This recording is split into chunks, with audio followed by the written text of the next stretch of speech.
j'attends. Là, ça devrait être bon a priori. Je Mhm. vérifie sur Facebook si on est en direct. Oui, c'est bon, on est bien en direct.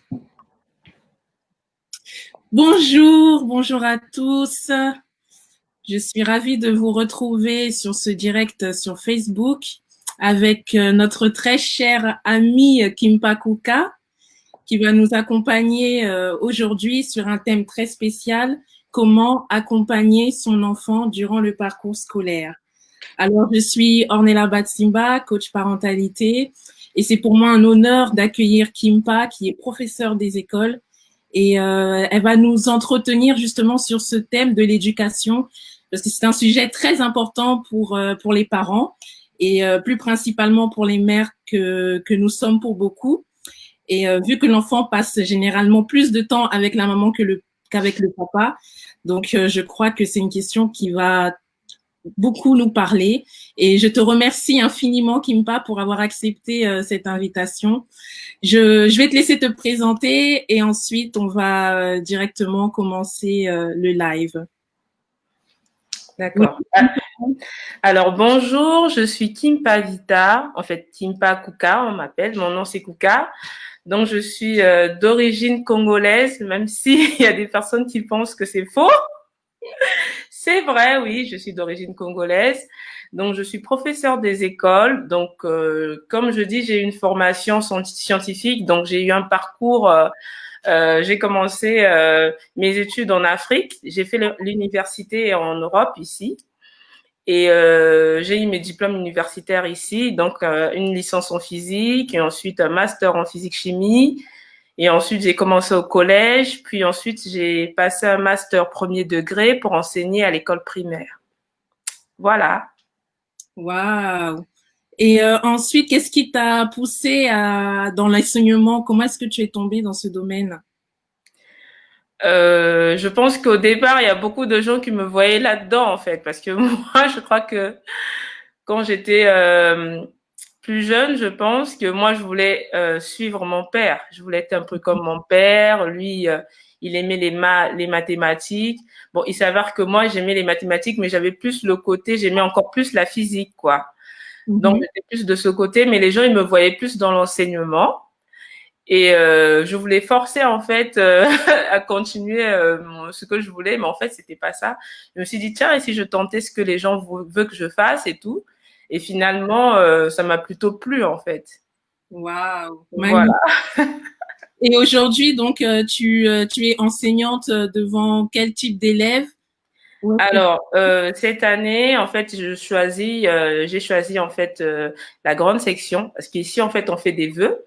Tu fais tes vœux et ensuite bah, on t'accorde en fonction de tes points. Voilà. Donc cette année-ci, j'ai choisi en fait une grande section. Bah, on m'a donné une grande. En fait, on m'a accordé mes vœux en fait. D'accord. Donc, pour préciser, nous sommes en France, Kimpa et moi. Et quand elle parle de grande section, c'est grande section de maternelle, donc Oui, des c'est ça. enfants qui ont entre 4 et 5 ans à peu près pour entrer en CP l'année suivante. Exactement. Ouais, super, moi je suis ravie, on a appris davantage sur toi et ce qui fait que tu es à peu près légitime hein, pour ce thème parce que tu es une photographe, tu es devant les enfants, tu es dans le baigné au quotidien dans cette atmosphère d'éducation puisque tu dépends aussi de l'éducation du ministère de l'Éducation nationale et Oui.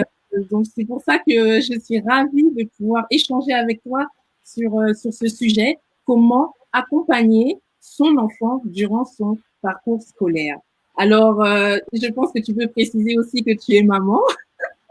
Oui.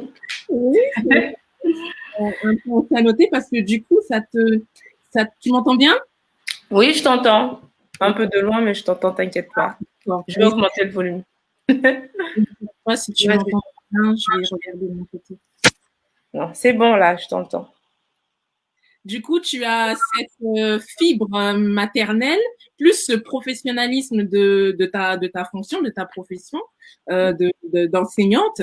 Alors, Oui. avant de commencer dans le but du sujet, est-ce que tu peux nous partager ton sentiment, ton sentiment en tant que mère dans ce travail que tu fais au quotidien? Comment est-ce que tu perçois les choses?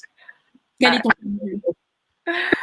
je veux dire que ça a été, mon parcours, il est vraiment différent parce que j'ai été parent isolé Mhm. et j'ai vraiment galéré en fait pour arriver à mes objectifs. Quand je dis galérer, j'ai eu à des fois parce que moi en fait pour le premier degré, pour être une enseignante de premier degré, j'ai commencé à Avignon et le système à Avignon en fait dans le sud, tu n'avais pas le droit de manquer un certain nombre de cours. En fait, je veux dire, il y a des quotas, sinon tu étais exclu.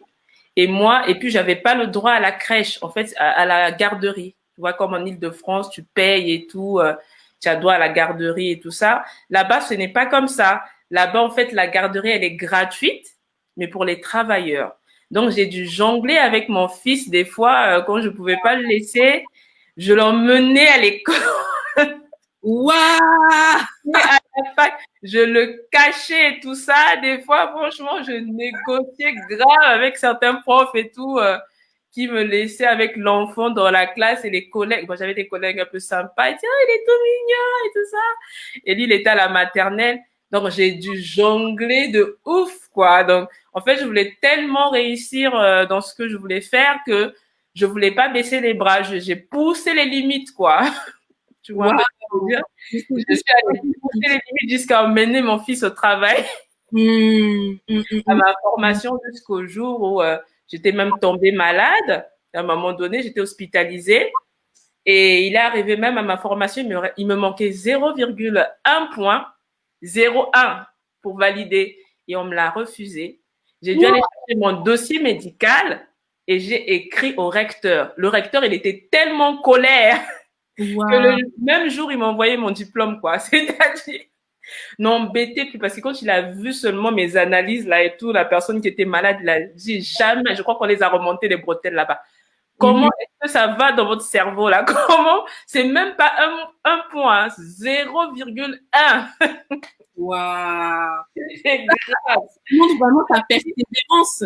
Tu es un signe de persévérance et ça permet aussi de montrer que même si vous êtes maman avec un enfant, il Oui, faut se battre. il Quel est faut se votre battre. objectif? Qu'est-ce que vous voulez pour votre enfant? Oui, Quelle que soit la situation, faut persévérer. Et c'est ça que tu montres exactement. à travers ton travail. J'ai dit au recteur, je suis à Avignon, je suis seule, je n'ai pas de famille. Et j'ai eu le concours, quoi. Je dois partir à Paris. J'ai eu le concours à Paris, il y a ma famille. Et le médecin ne voulait pas donner mon dossier médical, c'était confidentiel. J'ai dit non, là, faut donner mon dossier médical. J'ai trop souffert. Je veux partir à Paris. Donc, Waouh! j'ai écrit aussitôt qu'il a reçu la lettre, là. Aussitôt, il m'a envoyé ça en recommandé direct. Il m'a Waouh! envoyé mon bulletin, tout, diplôme, signé.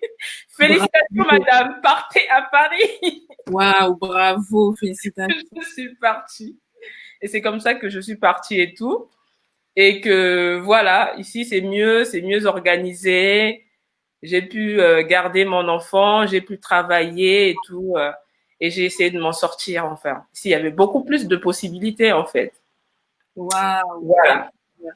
Merci pour ce témoignage et félicitations pour avoir obtenu ce diplôme qui te permet d'enseigner aujourd'hui et pour ta persévérance et ta détermination. Vraiment, je pense que c'est aussi un bon signe à montrer à son enfant pour qu'il puisse aussi prendre ce trait de caractère en grandissant. Oui. Alors, j'ai une première question à te poser, Kimpa. Oui. Comment est-ce que on peut faire pour susciter l'intérêt de l'enfant dans ce qu'il apprend à l'école? Parce que souvent, on a des enfants qui sont en classe et qui ne sont pas intéressés. Ils ont un esprit évasif. Ils reviennent à la maison, ils n'ont pas vraiment envie de faire les exercices. Donc, comment faire en sorte que l'enfant soit intéressé par ce qu'il apprend? Alors, en fait, il y a deux choses en fait. La première, la plus importante que je pense que tous les enseignants doivent posséder, Mhm. c'est pour qu'un enfant s'intéresse à toi, il faut que toi, tu t'intéresses à lui. Sinon, ça ne Mhm. marche pas. Si tu ne montres pas de l'intérêt à la personne qui est devant toi, pourquoi il va te le montrer? surtout chez les petits. D'abord, on l'impose de venir à l'école. Il était tranquillement chez lui à jouer, à faire ce qu'il veut. Du bon matin, comme ça, pouf, tu dois aller là-bas chez des inconnus. Mais pourquoi? Pourquoi je dois le faire? Ça n'a pas de sens. Donc, il y a une certaine rébellion dans le cœur. Il y a une certaine, voilà, l'enfant est en colère. Donc, des fois, il y a des enfants qui commencent avec, c'est pour ça qu'ils pleurent quand vous les déposez en petite section. Ils veulent pas, ils comprennent pas. Après, il y a d'autres enfants qui ont fait la crèche, donc ils sont habitués. Mais il y a des enfants qui n'étaient pas à la crèche. Oui. Donc, ils arrivent dans ce monde inconnu avec des personnes inconnues qui doivent côtoyer, qui doivent... Mais attends, si tu t'intéresses pas à lui, pourquoi il va s'intéresser à toi? Jamais de la vie. Wow. C'est la première chose déjà. Il faut s'intéresser à l'enfant, apprendre à le connaître, s'intéresser vraiment à l'enfant. Quand tu t'intéresses à un enfant, surtout qu'ils savent capter les émotions, ils vont directement s'intéresser à toi. Donc ça, c'est la première des choses. S'intéresser à nos enfants. Ensuite, à la maternelle, la deuxième des choses, la chose qui était vraiment très dure pour moi, parce que moi, il faut savoir que quand je suis venue à Paris, quand j'ai fini ma formation ici après le concours, donc quand j'ai eu comme je t'ai expliqué là, quand j'ai eu le concours et que je suis venue ici, il s'avère que quand je suis venue ici, mes maîtres formateurs, en fait, ils ont dit que j'étais autant à l'aise à la maternelle qu'à l'élémentaire. Parce qu'ils font des réunions, tu vois. Donc, les maîtres formateurs, oui, en fait, pour nous placer en fait dans les classes à l'époque, les maîtres formateurs, en fait, ils font des réunions avec les professeurs à l'ESP. L'ESP, c'est là où on forme les profs. D'accord. Donc, ils font des réunions et ils vont dire que oui, mais celle-là, je l'ai observée là-bas, ça n'a pas marché, c'est mieux que vous l'envoyez là-bas, de l'autre côté, là-bas, le prochain stage. Mais le problème avec moi, donc du coup, on nous faisait souvent des comptes rendus, des trucs à améliorer, des trucs à faire. À chaque fois qu'on va quelque part, qu'ils viennent nous visiter, ils font des comptes rendus. Mais moi, il n'y avait jamais de compte rendu. Fallait en fait, ils avaient rien à me dire. C'est comme s'ils étaient un peu blasés, tu vois. Mais comment vous faites ça et tout? Oui, en fait, moi, je faisais ça instinctivement. Mais oui. ils vont dire, mais c'est ce qu'il faut faire. Ils commencent à appliquer les termes, en fait, tu vois, des termes un peu, voilà, dans la méthodologie. On dit que c'est ceci. Moi, je dis, bah, moi, que voulez-vous que je vous dise? C'est là-dedans, je sais pas. Du coup, quand ils ont fait une réunion, il y a un côté qui ont dit, enfin, les formateurs de la maternelle ont dit, celle-là, c'est à la maternelle. On la veut à la maternelle. On trouve qu'elle est bien à la maternelle, elle s'en sort bien. L'autre côté qui m'a vu à l'élémentaire, ils ont dit, celle-là, elle est bien à l'élémentaire. Il est hors de question qu'elle parte à la maternelle. Moi, je l'ai observée dans une classe où elle avait en même temps des CM2, en même temps, il y avait les CE2, en même temps, il y avait les CE1, en même temps, il y avait 2 élèves de CP. Elle a géré tout ça toute seule. Franchement, elle m'a tellement dépassée, je sais pas comment elle a fait, mais moi, je veux celle-là à l'élémentaire. Donc, du coup, c'était devenu... alors, moi, je passais par là et tout. J'allais voir le directeur. Du coup, je tendais mon oreille, on parlait de Kimpa. Kimpa, fais ceci, Kimpa. J'ai dit, mais il se passe quoi dans ce truc? Après, je suis repartie voir ma collègue. J'ai dit, mais on est en train de parler de moi là-bas. Moi, j'allais leur demander quelque chose. Du coup, je suis tombée sur une conversation qui me concernait alors que je n'étais même pas censée être là. Wow. Comme ça que j'ai compris, en fait. Bon endroit. Oui, c'est comme ça que j'ai compris, en fait, qu'apparemment, à la maternelle, j'ai pas de problème. À l'élémentaire, j'ai pas de problème. Mais le problème qui s'est passé, c'est que à la maternelle, j'avais ce truc, j'étais quelqu'un de strict. À la maternelle, il faut se lâcher, il faut être drôle, en fait.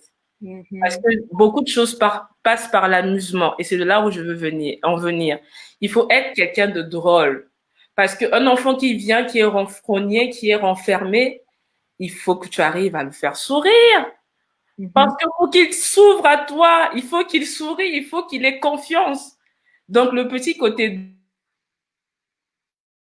peu, en fait, de l'enfant. Et ce truc-là, au départ,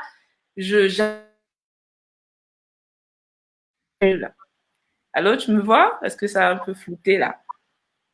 C'est bon. C'est okay. Bon. Donc, en fait, j'avais peur du ridicule, en fait, parce que j'étais quelqu'un d'un peu strict.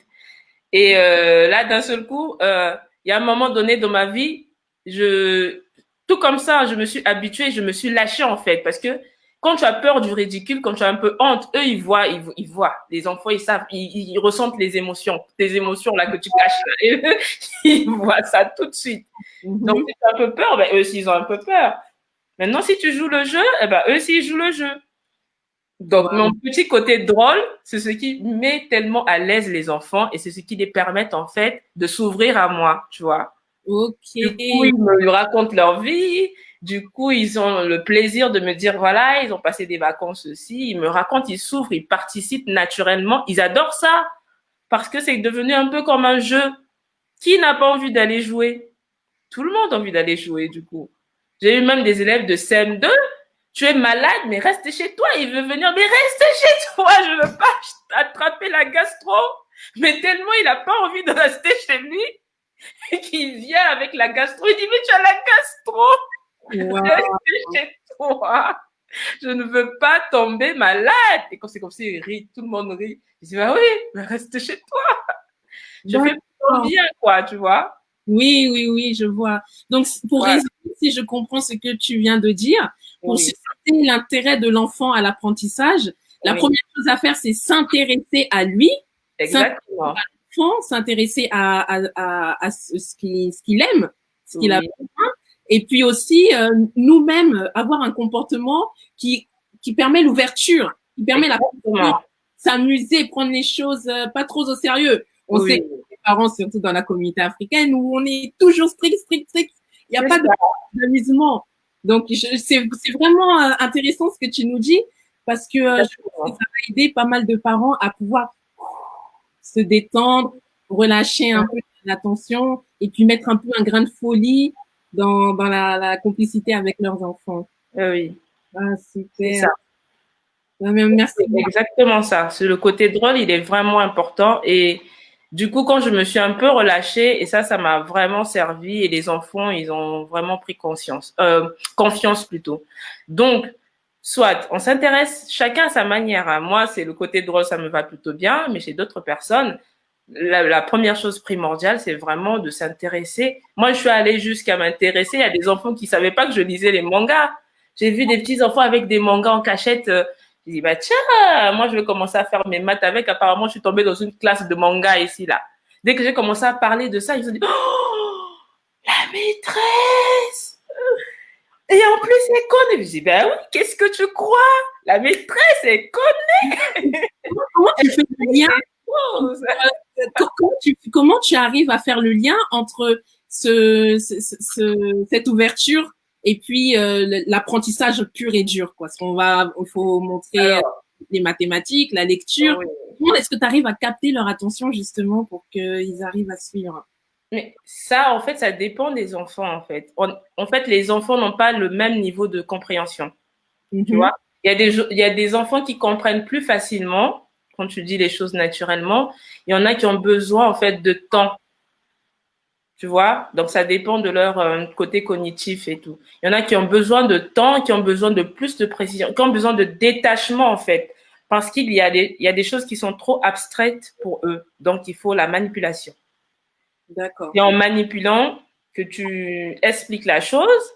Et puis maintenant, tu passes de la manipulation à l'abstrait. C'est pour ça que moi, à la maternelle, je fais beaucoup de pâtisserie. Mais dans la pâtisserie, moi, j'inclus les maths, j'inclus plein de trucs. Ils mesurent. Tu vois, les élèves de petite section, ils sont là à mesurer des 100 grammes, 100 grammes. Par exemple, si on fait la galette des rois, ce sont les mêmes mesures. Mais là, je vais travailler je vais faire un travail sur les grandeurs et mesures, tu vois, par exemple. Donc, c'est la même mesure, mais est-ce que c'est la même quantité? Quand ils vont regarder, ils vont voir, mais là, il y en a beaucoup, mais là, il y en a moins, mais là, il y en a beaucoup. Mais quand ils vont mesurer, ils vont voir que c'est la même mesure. Donc, en réalité, ce n'est pas la grosseur qui compte. Le poids, il reste le même. Ça, c'est une notion, même chez les CM2, des fois, ça passe pas. Mais tu vois, la matérielle, ils sont en train de jouer, ils sont en train de faire des trucs en jouant et tout. Le truc, il va rester implanté dans leur cerveau. Plus tard, quand ils seront au CM2 ou en sixième, ils vont répondre naturellement parce qu'ils ne savent pas qu'en fait, c'est quelque chose qui, pour eux, ça sera naturel. Ils ont fait ça en jouant quand ils étaient à la maternelle. Donc, du coup, c'est pas quelque chose d'inconnu. Tu vois, c'est naturel. Ils vont dire, oh, bof, mais ça, c'est facile, ça. Alors qu'en fait, moi, j'étais en train d'inculquer des trucs dans leur cerveau Ils étaient en train de s'amuser et c'est rentré naturellement dans leur tête. Wow. Et je rebondirai sur cet exemple. Merci beaucoup, Kimpa.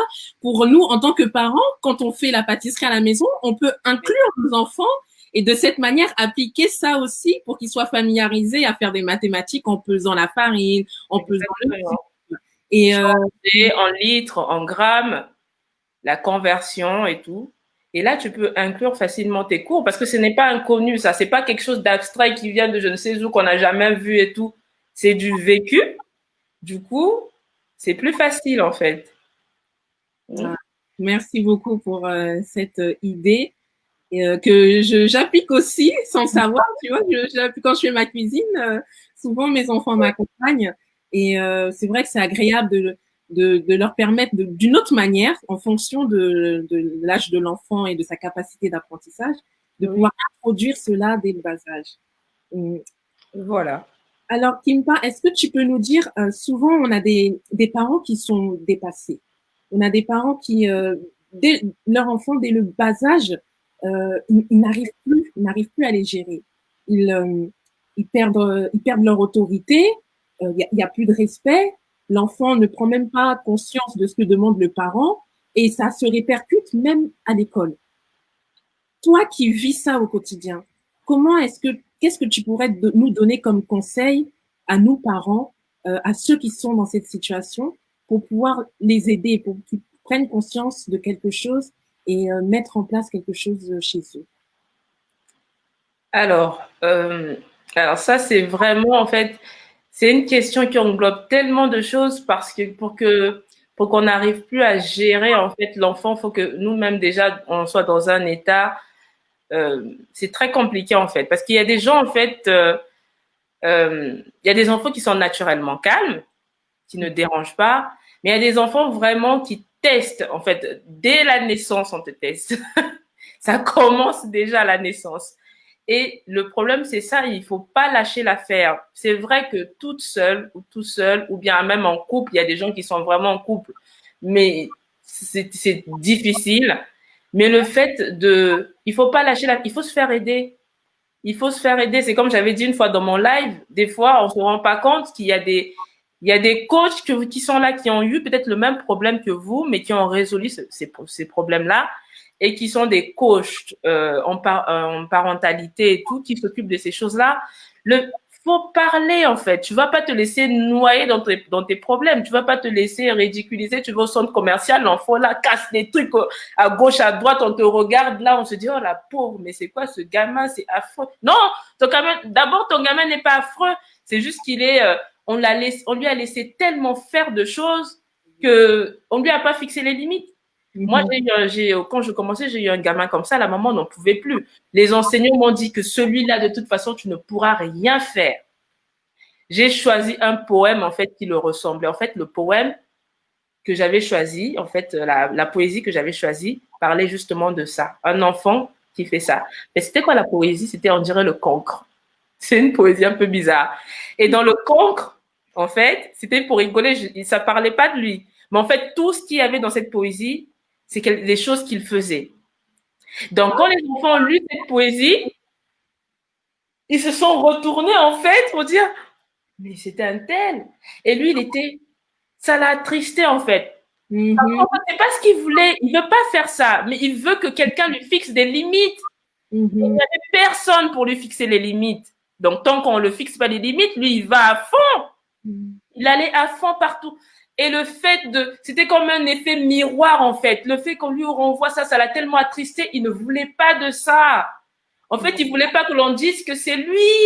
Lui, c'est pas lui, quoi, je vois. Du coup, je suis venue à côté de lui, je dis, oui, je sais que c'est pas toi. Mais si tu penses, si les autres pensent que tu es comme ça, tu peux changer, hein, tu sais. C'est comme ça, je chuchote, quoi, comme ça, il fait pas, tu sais, comme il est un peu gonflé, là, tu vois. Faut pas qu'il ait honte devant ses copains. Du coup, à partir de là, il a commencé à travailler en cachette et tout, parce qu'au départ, ils ont d'abord un peu honte de vouloir changer, tu vois. Il y a cette gêne-là. Donc, du coup, tu fais un peu les petits trucs avec lui, genre en cachette un peu, que les autres ne savent pas trop et tout ça. Au fur et à mesure, il sort de là, il sort de cette étape-là. Il avait juste besoin qu'on lui fixe les limites. On l'a laissé tout faire. Donc, c'est pour ça qu'on dit que quand les parents, ils sont dépassés comme ça, ils doivent demander de l'aide. Ils ne doivent pas se renfermer je sais pas, peu importe si tu as besoin de discuter à la réunion quand les parents te convoquent, quand les enseignants te convoquent et tout à propos de quelque chose, viens expliquer ta situation. En fonction de ce que tu vis, on peut essayer je sais pas, de trouver un moyen pour travailler avec ton enfant. Il y a des choses que l'on doit savoir. Mais si tu ne te présentes pas, tu ne dis rien, on ne sait pas, on t'a jamais vu. Mais le souci, il y a une crainte de la part du parent de se faire voir comme quelqu'un qui n'est pas capable. C'est l'image, sa propre image, ou peut-être l'orgueil, ou il a peut-être pas envie de se faire afficher, comme on dit, dans l'enceinte scolaire. Le problème, c'est ça. Le problème, c'est que c'est pas devant tout le monde. Quand tu prends un rendez-vous, tu es seul avec la personne.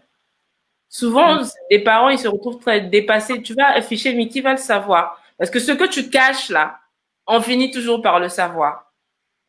Comment est-ce qu'on connaît les situations des parents à la maison? La maman qui a été battue, la maman qui a été tuée. On a des enfants où on sait que la maman a tué son mari. Et voilà, par accident, parce que c'était une femme battue, c'est pour ça que l'enfant il est violent. Mais tout ça, on est au courant. Ça s'est passé à la maison, on n'était pas là-bas. Mais toutes ces situations, on finit par le savoir. Donc en réalité, il faut savoir penser si tu veux que les choses changent, il faut que tu te fasses aider. Et des fois, à l'école, il y a la psychologue scolaire qui existe. Soit tu te fais aider à l'extérieur, soit mais tu ne restes pas, tu ne te laisses pas toi-même noyer par les événements parce que plus tard ça s'aggrave. Voilà là qu'on a vu une histoire où il y a comment on appelle ça? Il y a une maman qui est morte, c'est son fils qui l'a tapé, mais ça a commencé où?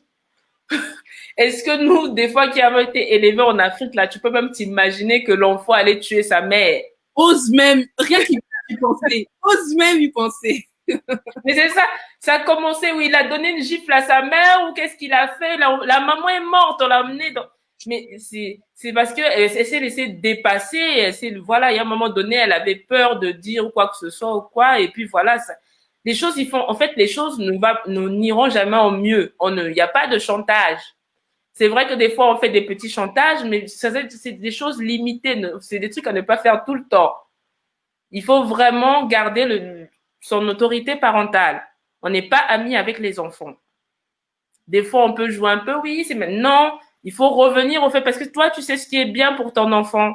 Ne le laisse pas se noyer. Il ne faut pas qu'on prenne l'exemple d'Élie, qui était un grand prophète, mais à ses propres enfants, il n'a pas pu gérer. Dieu l'a puni, hein. Donc faites attention, la Bible elle-même, elle est en train de le dire. C'est dans la Bible. Exactement. Donc, Dieu l'a puni. Élie, on lui a dit, puisque Samuel, on lui a dit de dire, va dire à Élie, là, va dire. Lui, il voulait pas dire, il avait peur. Va dire que tu laisses tes enfants faire n'importe quoi, alors que tu sais, moi, Dieu, je n'aime pas ça. Donc, il y a un moment donné, il faut prendre ses responsabilités. C'est dur, c'est difficile. Des fois, on n'en peut plus. Mais soit on consulte quelqu'un, on consulte les coachs en parentalité, on consulte les personnes qui peuvent nous aider, mais on ne reste pas dans son coin, sinon c'est la dépression assurée. Ça ne va pas aller de mieux en mieux, il faut vraiment en parler pour se faire aider. C'est en parlant qu'on constate que un tel aussi a la même situation. Oh, un tel aussi a la même situation. Oh, mais je suis pas la seule. Du coup, tu as peut-être une épine qui t'enlève du pied parce que voilà, tu n'es pas la seule. Il y a aussi quelqu'un qui était comme toi et qui a demandé à se faire aider.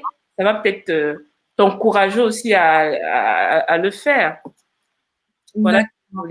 Merci beaucoup. Donc, si je résume bien, bien être sensible dès le départ, dès les premiers signes d'écart de l'enfant, pouvoir reprendre son rôle d'autorité parentale. Et si jamais on arrive à un stade où les choses se sont détériorées, ne pas hésiter à demander de l'aide, à demander conseil, que ce soit dans l'enceinte scolaire ou à l'extérieur, avec des spécialistes, des personnes qui sont passées par là. Oui. J'espère que ça a pu aider les parents qui nous suivent. Je te remercie beaucoup. Alors, j'ai une autre question à te poser, Kimpa. Ça concerne les réunions qui ont lieu dans l'enceinte scolaire entre les enseignants et les parents des élèves. Souvent, donc même je crois au moins une fois dans l'année, mais au minimum, il y a ces réunions-là qui ont lieu pour d'une part rencontrer les parents et puis leur présenter les choses qui se font à l'école. J'ai fait un constat, c'est que souvent dans ces réunions-là, les parents n'y vont pas. Du moins, dans l'expérience que j'ai pu avoir pour l'instant en tant que mère. Je vois que sur une classe de 30 élèves, les 30 parents ne sont pas là. Ou les 30 fois 2 si le parent vient, monsieur et madame. Mais est-ce que tu peux nous sensibiliser, nous parents, sur l'intérêt de ces réunions-là pour que nous soyons impliqués davantage dans le parcours scolaire de nos enfants? À quoi servent ces réunions et comment nous permettre de mieux comprendre ce qui se passe pour que nous soyons réceptifs et que lorsque nous voyons cette invitation, nous venons. Voilà. Alors déjà, pour commencer, ça, c'est un point vraiment important. Et moi-même aussi, je faisais partie des cas des parents qui n'allaient pas aux réunions, pas parce que je ne voulais pas, parce que je n'avais pas le choix. Parce que moi-même, en tant qu'enseignante, j'étais seule, comme je vous ai dit, j'étais parent isolé. Donc, les réunions, on les plaçait au moment où j'étais pas rentrée encore chez moi, parce que moi, je travaille dans le 93 et je vis dans le 77. C'est 2 heures d'aller. Cher le 93. Oui. 2 heures aller, 2 heures retour. Donc, quand je revenais chez moi, l'école est fermée depuis longtemps. Donc, en fait, je ratais ces réunions. En fait, les enseignants connaissaient mes situations. Je ratais ces réunions et il y a beaucoup de choses qui me passaient. En fait, je ne savais plus rien de ce qui se passait à l'école. Parce qu'en fait, je connaissais même pas vraiment l'enseignante. Comment tu vas connaître le programme de l'enseignante ou bien ce qu'elle a l'intention de faire dans l'année si tu n'es pas là? J'ai eu la chance avec une enseignante qui s'est dit que je vais l'attendre. Donc, l'école est fermée, mais elle m'a attendu pour que je vienne, pour m'expliquer un peu les choses. J'avais eu de la chance et tout. La nuit, je suis venue comme ça à 19 heures et tout ça. J'ai dû assister à sa réunion, mais c'était vraiment de la chance de chez la chance. J'ai pu écouter ce qu'elle avait à dire. Et puis, un autre jour, je pense qu'en CM2, c'était un jour où moi, je ne travaillais pas. Parce qu'à un moment donné, j'ai dû demander à ne pas travailler. Donc, en ce moment, je ne travaille pas tous les jours. Donc, il y a un jour dans la semaine où je ne travaille pas, justement à cause de ces choses-là, pour pouvoir avoir un suivi sur les activités de mon fils et tout, et pour aller aux réunions. Parce que c'est important. Il faut aller aux réunions. Il faut que vous sachiez ce qu'on prévoit pour vos enfants dans l'année. Il y a des choses que vous connaissez. Là, quand vous rencontrez l'enseignante, elle vous dit son mode de fonctionnement. Moi, je travaille comme ça avec les enfants. Moi, j'ai eu ceci. En plus, sa manière de présenter les choses, ou tout ce qu'elle va vous dire, vous allez déjà cerner à qui j'ai affaire. Exactement. Vous saurez directement à qui vous avez affaire. Est-ce que l'enseignant est comme ça ou un peu comme ça? Elle va vous dire. Ou il va vous dire. Ça dépend de celui qui sera devant vous. Si c'est quelqu'un qui est bref aussi, qui n'aime pas trop, voilà, vous saurez tout ça. Donc, cette réunion, elle est vachement importante quand vous avez le temps. L'un des parents qui a le temps doit vraiment y aller. Et comme ça, vous posez toutes les questions que vous avez envie de poser, que vous ne pouvez pas poser en temps normal à cause du temps. Ou parce que, voilà, c'est l'heure où il faut prendre ses enfants, où il n'y a pas de rendez-vous. Pour avoir un rendez-vous, c'est compliqué. Là, vous posez toutes les questions que vous voulez. Comment mon enfant ceci, s'il y a cela, comment vous allez faire ceci, voilà. Là, c'est une occasion pour les enseignants, pour les parents, de poser des questions. Elle va vous dire elle va vous présenter son programme à l'année. Elle va vous présenter, ou bien il va vous présenter son mode de fonctionnement. Vous, maintenant, c'est à votre tour de poser des questions sur l'exactitude des choses qui vont se passer. C'est vraiment une occasion. Donc, ceux qui ratent cette réunion, ils savent pas ce qu'ils perdent. Hein. Après, à un moment donné, tu contrôles plus rien. Des fois, il arrive un truc, mais on va dire, mais on en avait parlé à la réunion, tu n'es pas au courant que à l'année, on a le théâtre. Tu vas faire, ah bon, mais qui va te le dire? Il fallait être là au début de l'année pour savoir que il y a théâtre à tel endroit où on va emmener tout le monde, ou je sais pas, pour connaître le programme, pour te préparer ou pour faire des choses. Donc, c'est important. Celui qui ne vient pas loupe tout. Moi, je sais que j'ai loupé tellement de choses. J'avais l'impression que je vivais dans un autre monde. Tout le monde était au taquet. Moi, j'étais un peu en retard. C'est difficile à gérer. Donc, vraiment, c'est important allez écouter ce qu'on a à dire. Des fois, ça ne dure même pas. Il y en a chez qui ça dure, il y en a chez qui ça ne dure pas. Allez-y, écoutez, posez vos questions. On ne travaille pas tous de la même manière. Et c'est bien de savoir à qui on a affaire, franchement. Waouh, intéressant. Parce que c'est très intéressant ce que tu dis, parce que souvent, dans le quotidien, on n'a pas forcément le temps après le travail, après le transport. En plus, il y a la gestion à la maison, s'occuper des enfants. On se dit, ah, ce genre de réunion, qu'est-ce que je vais encore perdre du temps ou je n'ai pas le temps. Et moi aussi, j'étais comme ça aussi. Je me disais, ah, j'ai pas le temps. À l'heure où ça passe, je viens à peine de finir le travail. Mais j'ai eu la présence d'esprit de me dire, je vais quand même écouter. Je vais quand même écouter ce que l'enseignant va dire. Et l'heure du rendez-vous, c'était l'heure où j'étais encore au travail. Donc, le temps que je finisse le travail, que j'arrive, ça allait trop juste. Donc, qu'est-ce que j'ai fait?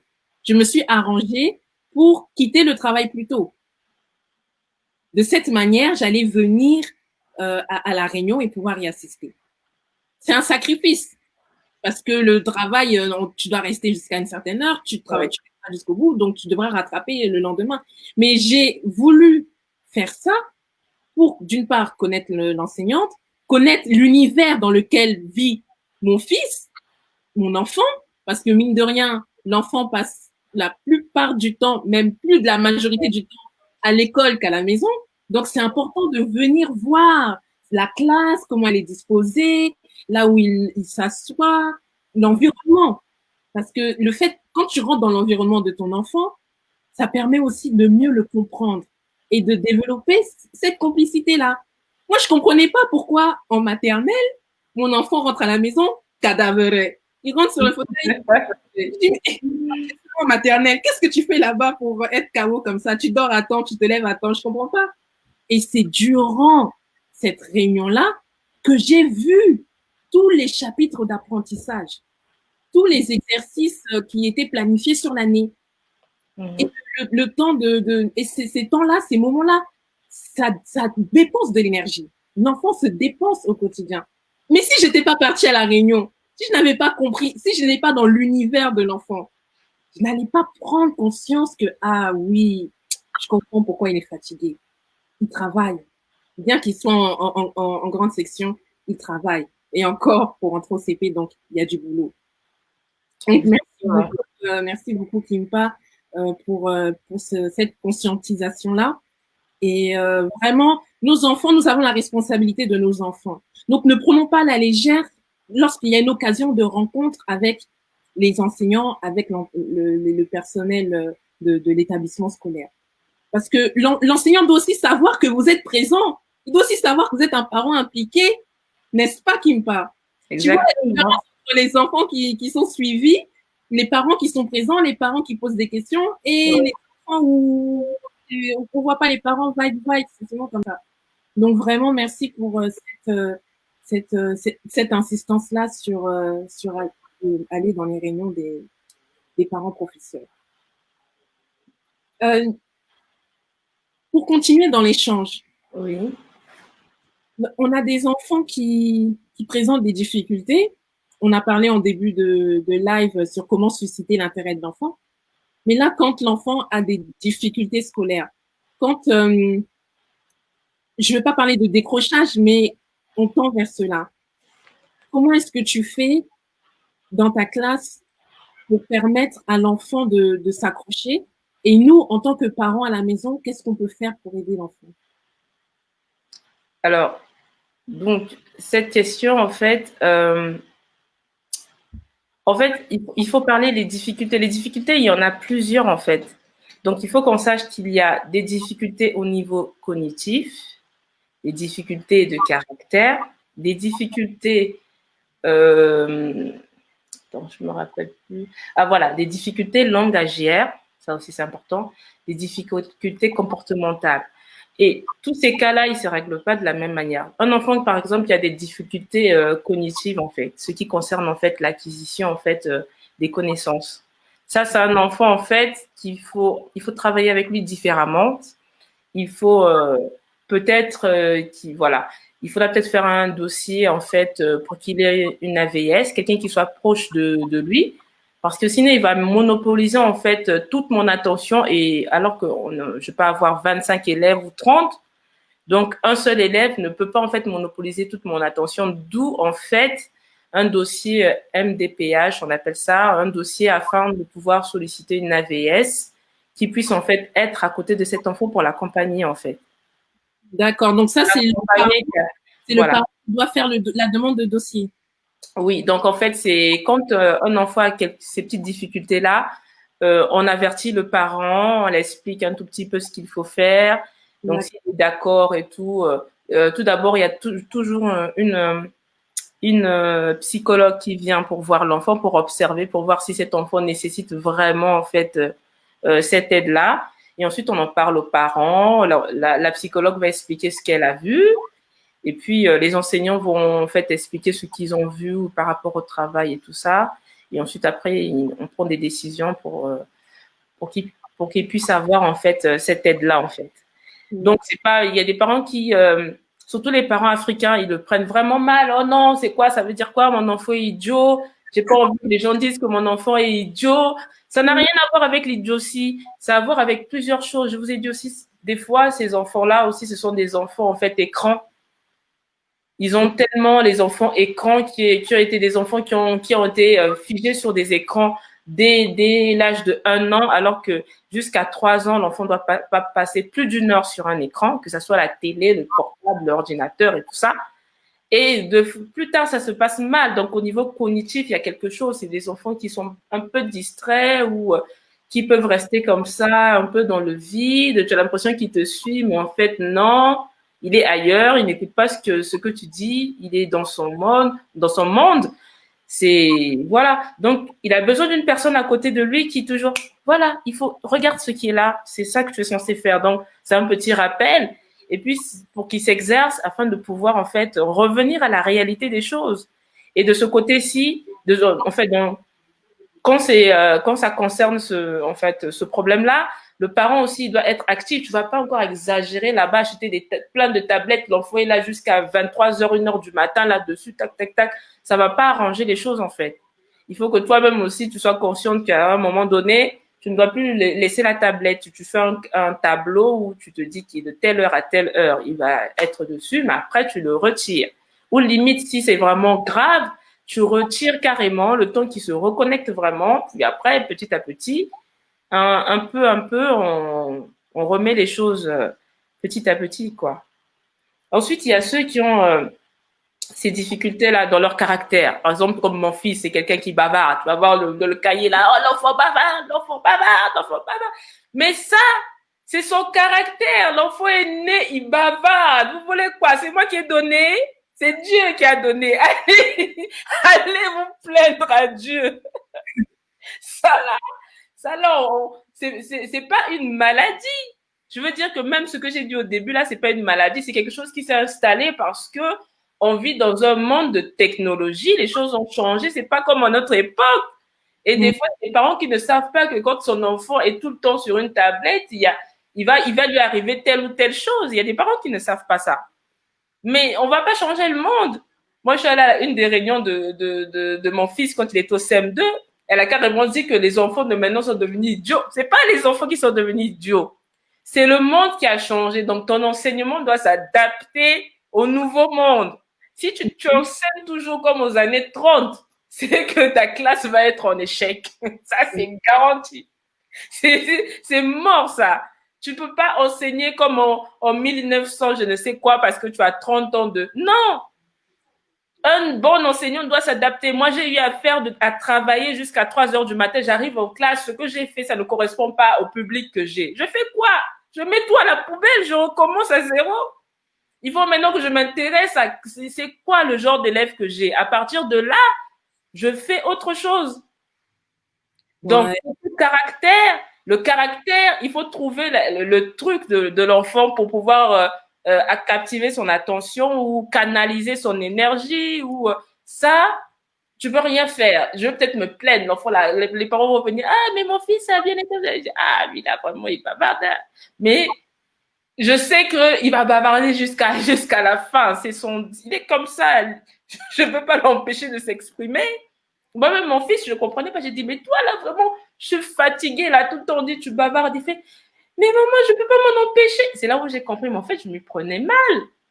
Je dois changer de méthode. Bon, maintenant, là, que tu aimes trop bavarder, là. Mais non, tu as intérêt à bien lire ton histoire, jouer comme ça. Toutes les questions, tu les poses en avant. Tu n'as qu'à bavarder pour dire des trucs qui intéressent les gens et qui ont un lien avec l'enseignement. Mais ne bavarde pas pour amuser la galerie. Parce que ça, c'est plus intéressant. Mets ton bavardage au profit des autres, quoi. Pas mal, pas mal. Parce que tu n'as pas le choix, là. Il va bavarder. Donc, trouve maintenant la solution qui convient à ton enfant. Il va toujours bavarder. Ça, c'est clair. Dès que tu vois des gens qui crient là, avec des caractères, ils bavardent. Qu'il a ton enfant, c'est un talent. Il va fatiguer les gens. Bien sûr qu'il va fatiguer les gens. Même les surdoués, là, ils fatiguent même. Des fois, tu te dis, mais il va fatiguer trop des questions. Des fois, même les questions te dépassent. Mais c'est ça. Wow. Adapte-toi à cela. Ça c'est voilà. Il faut nourrir l'enfant, c'est tout. Il a besoin de parler. Il bouge un peu trop. Il y a des enfants qui aiment bien bouger, voilà. Ben, du coup, donne-lui des responsabilités, quoi, dans la classe. Voilà, ils aiment ça, les enfants qui bougent, là. Ils aiment les responsabilités parce que ça leur convient parfaitement. Ce sont des enfants qui bougent. C'est leur caractère comme ça. Donc ça, c'est des choses qui se gèrent. On va pas trop. Moi, c'est vrai que les parents, quand tu me demandes, je dis oui, ils bavardent, mais bon, c'est pas grave. Vous voyez, je veux pas. Même si j'ai pris un Doliprane, mais je veux pas aller déranger les gens pour quelque chose d'aussi banal, quoi. Même si moi, on m'a dérangé pour ça, je comprends qu'il y a des gens qui supportent pas ça. Mais il y a des choses, tu peux rien y faire, quoi. Tu trouves quelque chose pour pouvoir mettre ça au profit de tout le monde. Ça, c'est vraiment la seule solution que je peux donner à certains parents. Ils voient dans leur cahier, enfant, bavardage, bavardage, bavardage. Vraiment, faire en sorte que ça soit beaucoup plus, son bavardage soit intéressant. Parce que son bavardage, là, ça va jamais s'arrêter. Ça se trouve, ce sera un homme politique. Qu'est-ce que tu en sais? Tout est dans sa bouche, là, dans son bavardage. Donc, laisse-le parler. Ça, tu peux rien faire. Comme je te dis, moi, j'ai des groupes et moi, les élèves qui bavardent là, ils se retrouvent naturellement dans le groupe des présidents. Wow. Et les présidents, c'est le groupe qui aime bavarder. Ça, c'est le bavardage assuré. Il y a au moins, dans le groupe des présidents, il y a au moins 3-4 qui bavardent là-bas. C'est dans leur nature. Mais en quoi ça consiste? Tu as différents groupes Oui, en maternelle, on a souvent des groupes. Mais il y a des gens qui font groupe couleur, le groupe des bleus, des rouges, des verts, des trucs. Ou bien les groupes des chiens, des veaux, je sais pas, des souris, des quoi, des léopards, enfin, je sais plus. Ben, moi, en fait, tout ça, ça m'énervait. Du coup, moi, j'ai fait les groupes des présidents, le groupe des élites, les groupes des scientifiques et le groupe des sages. Du coup, ils se comportent comme ça. En fait, on étudie dès qu'ils arrivent. Le groupe des chiens, les groupes des hirondelles. Non, ça n'existe pas. Ça, c'est le truc que je dis aux parents dès le départ à la réunion de rentrée. Donc, si tu n'es pas à la réunion de rentrée, tu ne sauras pas pourquoi, de quoi. Je leur explique le pourquoi. Je leur dis que je n'aime pas les trucs dévalorisants. Moi, je suis allée dans une école où il y avait le groupe de chiens. Moi, les enfants, c'est pas des chiens, c'est des êtres humains. Je préfère leur donner des titres valorisants. Le groupe des présidents, c'est quoi un président? Ils travaillent sur ce que c'est qu'un président et finalement, ils se comportent comme des présidents. Tant mieux, moi, ça me dérange comme ça.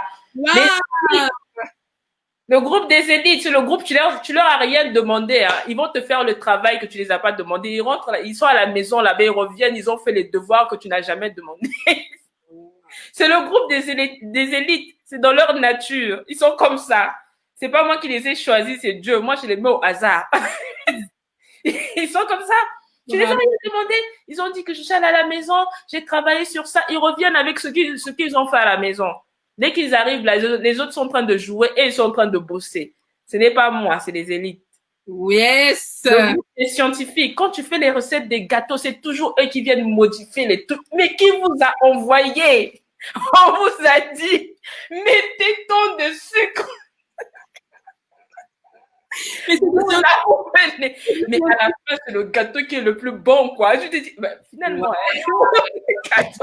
waouh, mais c'est énorme ce que tu nous partages. Finalement, Mais vous voyez le gâteau des scientifiques, là, il est moelleux, il est doux.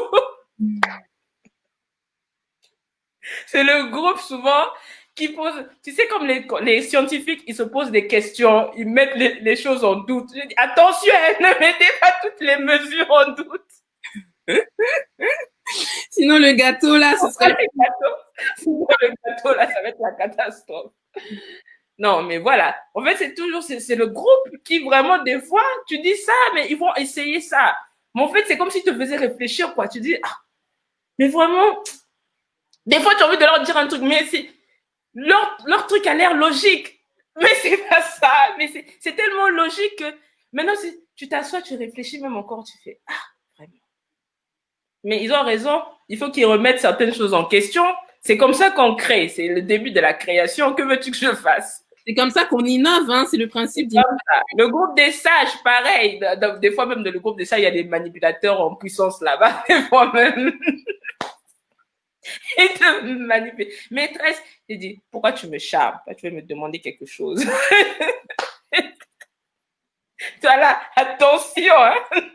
Wow. On sent que dans ta classe, il y a une bonne énergie. Hein. On sent que les gens sont allés. Ouais. Non, mais vraiment, ils rentrent vraiment dans leur personnage, en fait, puisque dès le départ, on leur a expliqué ce que c'est. Et du coup, ils se comportent comme tels, naturellement. Tu vois? Et ça, c'est beaucoup plus valorisant, plutôt que de les appeler les chiens. Moi, là où ça m'avait vraiment dépassé, c'est le groupe des cochons. J'ai dit, là, c'est bon. J'en peux plus.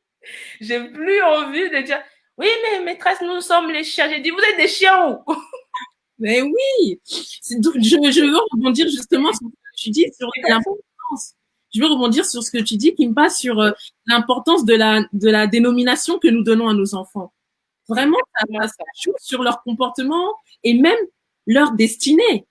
Parce que si tu dis toujours à l'enfant sale chien, sale chien, sale chien, comment veux-tu qu'il soit président comme tu le dis? Donc, semons des paroles, semons dans nos enfants des paroles valorisantes, des paroles de distinction. Comme je dis, nous sommes des mères de dynastie. Que nos enfants puissent aller à un niveau élevé. Et c'est ce que tu matérialises dans les groupes que tu instaures dans ta classe. Félicitations. Donc, les actions valorisantes, ça commence dès le départ. Parce que quand je me suis rendu compte au collège, c'était trop tard. Il y avait déjà plein de choses qui avaient été détruites parce que moi, vraiment, vu que je travaille dans des REP plus, donc j'ai vu tellement de choses compliquées, des viols à ceci, des patatis, c'était tellement compliqué au collège, tu peux plus rien rattraper. Donc, c'est à la base, en fait, qu'il faut instaurer ces trucs-là comme ça. Si l'enfant tombe sur un enseignant qui est un peu bizarre, il peut pas oublier ce qu'il a vécu de bien. Et c'est ce qu'il a vécu de bien, c'est sur ça qu'il s'accroche. Très bien. Très bien. Aux bonnes choses, en fait. Donc, du coup, quand tu vas te retrouver devant quelqu'un qui est méchant avec toi, tu t'en fous. Tu sais qu'un jour, tu as connu quelqu'un qui est bien. Et c'est par rapport à ce bien-là que tu t'accroches. Donc, le bien-là, ça doit commencer au début. Et c'est pour ça que j'ai fait machine arrière. Je suis repartie au début. Parce qu'au collège, quand j'essayais d'instaurer des trucs, c'était trop tard. L'enfant, il était déjà détruit de l'intérieur. Il y a des enfants qui étaient détruits. Quand j'ai fini, je suis allée faire un tour chez certains enfants avec qui j'ai travaillé. On m'a dit que c'était un dealer. J'ai dit, mais dis, il est en 6e. Oui, mais c'est un dealer, c'est un guetteur, c'est un patati. Il a volé les courses d'une femme en route. Tu vois, il y a tellement de trucs qui m'ont, ça m'a tellement fait mal. Je me suis dit, c'est pas possible. Je pense que il faut que je commence encore plus bas, quoi. Que je commence, que je redescende en bas là-bas, là où ça commence. Comme ça que si tu instaures quelque chose au début, ça reste jusqu'à la fin. La fondation, je le dis toujours, le bas âge. D'où l'importance d'élever nos enfants dans un environnement sain et d'être sensible à leurs besoins dès le bas âge. Vraiment, merci beaucoup. Est-ce que tu peux préciser ce que ça signifie REP+, pour les personnes qui nous suivent, s'il te plaît? Alors, ah oui, bon, les écoles REP, en fait, ce sont en fait des écoles qui sont dans des milieux un peu défavorisés, qui n'ont pas, je veux dire, l'environnement, il n'y a pas assez de moyens, donc ils reçoivent un peu plus de subventions. Ils peuvent faire des demandes à la mairie, donc il y a beaucoup plus d'aide, en fait. Ce sont pas des écoles, je veux dire, comme en fait, c'est par rapport au milieu. Une école, en fait, elle est REP par rapport au milieu, en fait, où elle est placée. Si dans son milieu, par exemple, il y a beaucoup de personnes qui ont le RSA ou des familles monoparentales ou des familles à difficulté, donc ce secteur-là, en fait, l'école qui est de ce côté-là, c'est une REP. Et quand on dit REP plus, ça veut dire que c'est plus que, tu vois un peu. REP plus, c'est plus, quoi. C'est encore plus défavorisé, quoi. C'est des fois des endroits difficiles. Moi, il y a un endroit où je suis partie, ça tirait de partout, les balles, les fusées comme ça, les accidents, les militaires qui allaient. Et moi, comme je n'ai pas de voiture, je dis, hey, moi, un jour, je vais peut-être mourir ici. Ça craint de venir enseigner là. Mais ça faisait partie des rêves plus, en fait. Mais en général, c'est précisé quand tu demandes, des fois, on dit rêve plus, école dangereuse, parce qu'il faut que tu saches, on va pas te mentir, quoi. Si tu veux vraiment y aller, tu y vas. Si tu veux pas, tu refuses, quoi. Tu vois. C'est précisé dans tes vœux, quoi, que c'est une école là-bas, c'est danger. On te le dit quand même. Heureusement. Voilà. Il faut quand même des enseignants qui aient envie d'enseigner là-bas, justement, pour pas délaisser cette population, ces enfants qui ont un avenir aussi. Oui, c'est ça. Et des fois, ça peut être REP+, mais une école vraiment calme, hein. C'est-à-dire, il y a plein de REP+, c'est des écoles calmes, c'est juste que c'est un milieu social un peu pauvre. C'est juste un peu pauvre, mais c'est classé REP parce que l'entourage des personnes qui sont là, c'est pas des personnes qui gagnent beaucoup d'argent, c'est un milieu social un peu pauvre, mais calme, donc du coup, c'est une REP. Mais ça me fait penser, donc moi je suis du 93 aussi, j'ai grandi dans ce département-là, à Sevran plus précisément. Oui. Et le lycée dans lequel j'ai passé mon bac, c'était un lycée classé ZEP à l'époque. Le terme c'était ZEP, zone d'éducation prioritaire. La même chose.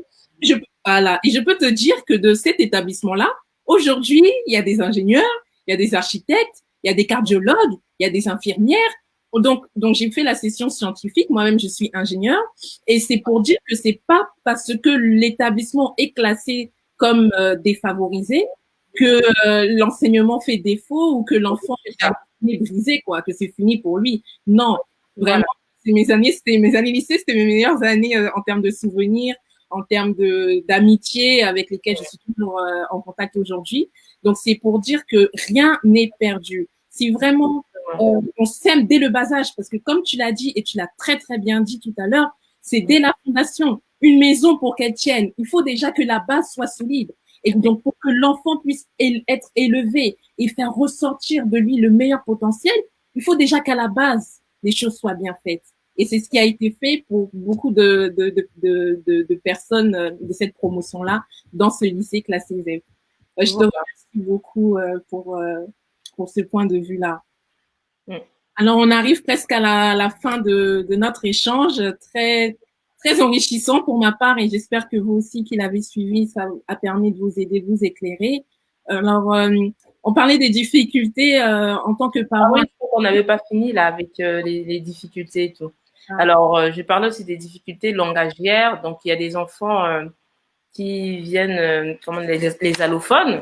Donc ça se règle naturellement. C'est dans l'année que ça se règle, parce qu'il va apprendre la langue avec ses amis. Et au final, il finit par parler. Donc, c'est pas tellement une difficulté qui va...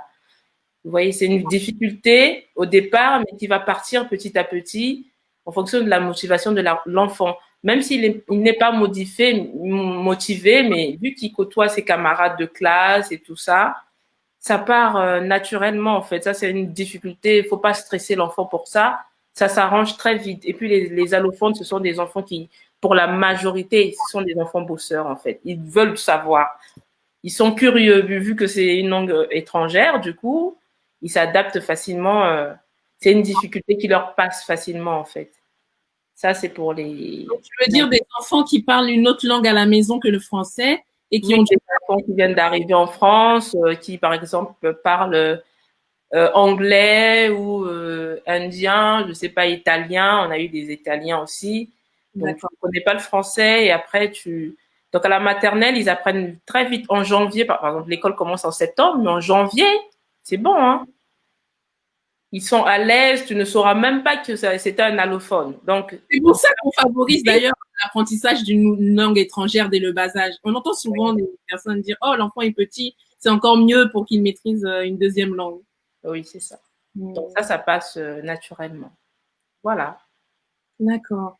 Et que penses-tu des parents qui choisissent de prendre un professeur à la maison pour aider l'enfant dans les exercices, pouvoir l'aider dans son niveau? Est-ce que tu encourages ce genre d'initiative de prendre un professeur Alors, ça dépend des niveaux, hein. Ça dépend.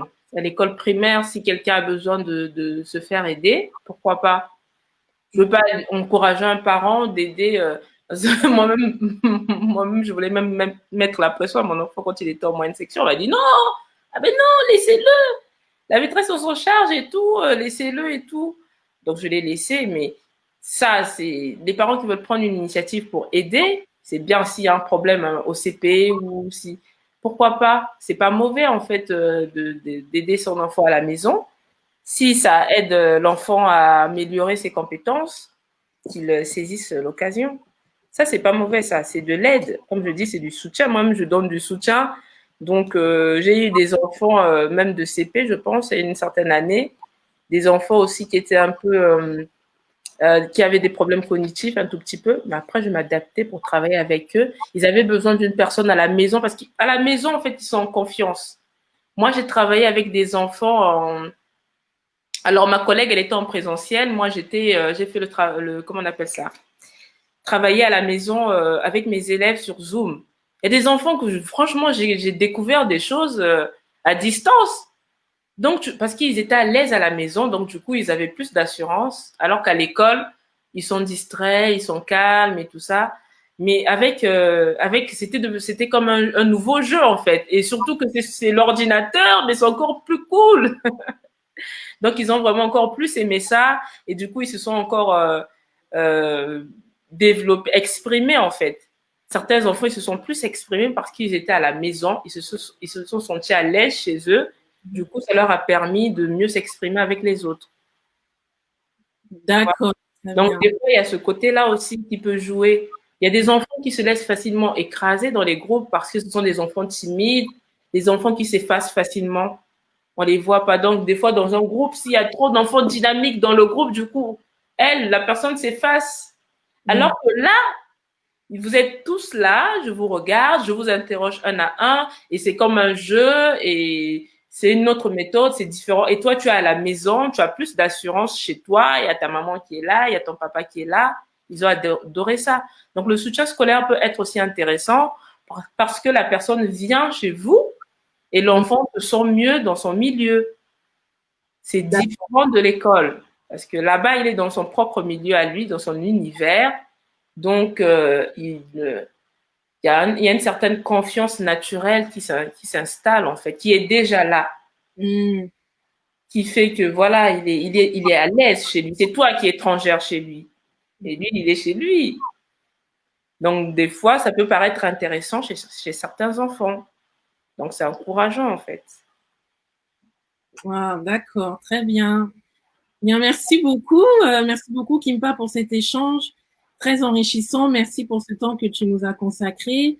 Tu disais que tu donnais du soutien scolaire. Comment est-ce qu'on peut te solliciter si il y a des parents qui souhaiteraient en savoir plus et aider leurs enfants? Alors, ben moi, en fait, on me contacte juste sur ma page Kimpa Kuka. Et ben, en inbox, la personne peut m'exprimer en fait ses besoins ou par rapport à, enfin, les besoins qu'il a pour son enfant. Et en plus, après, on essaie de causer. Je lui envoie en fait ce qu'il faut pour le soutien scolaire, quoi. Je lui dis ce qu'il faut en fonction en fait du travail qu'il faut faire avec son enfant. Peut-être que des fois, ça ne mérite pas que, en fait, des fois, tu as l'impression que c'est nécessaire, mais peut-être que ce n'est pas nécessaire. Peut-être que tu as juste besoin d'un certain outil qui va t'aider.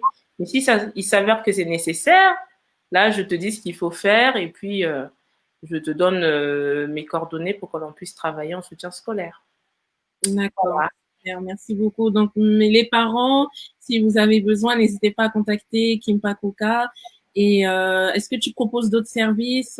Qu'est-ce que Non, ça c'est mon petit côté enseignement. Je fais que ça dans l'enseignement. Je fais pas. Toi-même, tu sais que je fais d'autres trucs et tout ça là. Mais le côté enseignement, ça s'arrête là. Sinon, je pourrais pas faire mon autre truc que tu connais là. Ok, très bien. Voilà. Si vous voulez plus de précision sur ce dont elle parle, allez sur sa page, voyez ce qu'elle fait.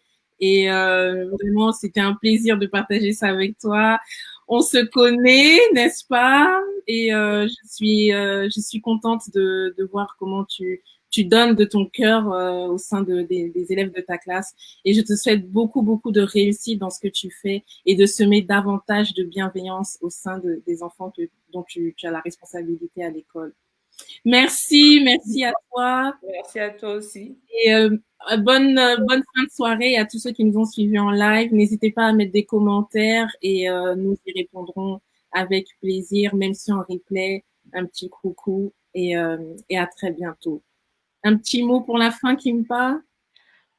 Bon, ben, j'ai été contente que tu puisses m'inviter en fait à ta petite réunion avec tout le monde. C'est quand même intéressant et j'aime bien ce que tu fais aussi. Je suis, ne crois pas que je suis pas du tout. Et ça me fait plaisir. C'est pour ça justement de fois dans ma page, je parle en fait des personnes comme toi parce que tu aides beaucoup de personnes, surtout les parents avec les enfants. Et c'est vraiment intéressant et je suis vraiment contente que tu m'aies sollicité et vraiment je te remercie ben, pour ton accueil et pour ton invitation. Voilà. De rien, merci à toi. Bonne soirée à toutes. Portez-vous bien et prenez soin de vous et de vos enfants.